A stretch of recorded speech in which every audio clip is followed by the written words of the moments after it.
মুহূর্তে বীরভূমের সবচেয়ে বড় খবরের শিরোনামে উঠে এসেছিল টুলু মণ্ডলের শালকদের নাম। হঠাৎ টুলু মণ্ডলের শ্বশুর বাড়িতে এসটিএফের হানা ও তল্লাশি।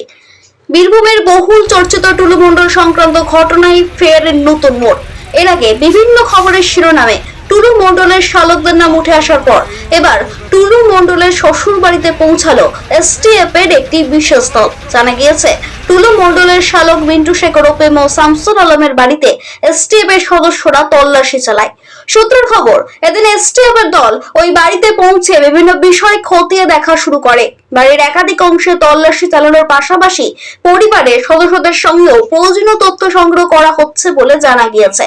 যদিও এই তল্লাশি অভিযানের বিষয়ে এখনো পর্যন্ত এসটিএফ এর তরফে কোনো আনুষ্ঠানিক বিবৃতি প্রকাশ করা হয়নি।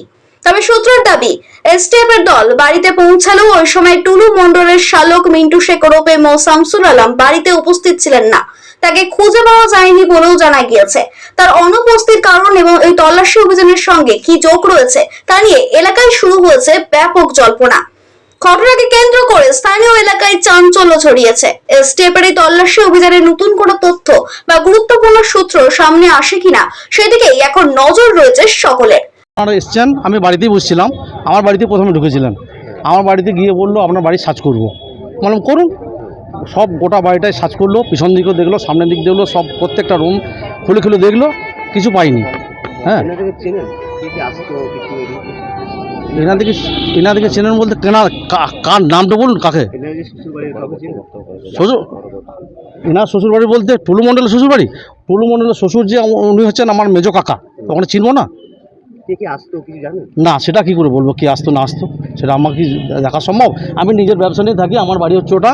আমি নিজের ব্যবসা নিয়ে থাকি, কখন কি আসছে না আসছে সেটা আমার তো দেখার বিষয় নয়। হ্যাঁ, আমি নিজের ব্যবসা নিয়েই থাকি। আজ সকাল থেকে কী দেখলেন?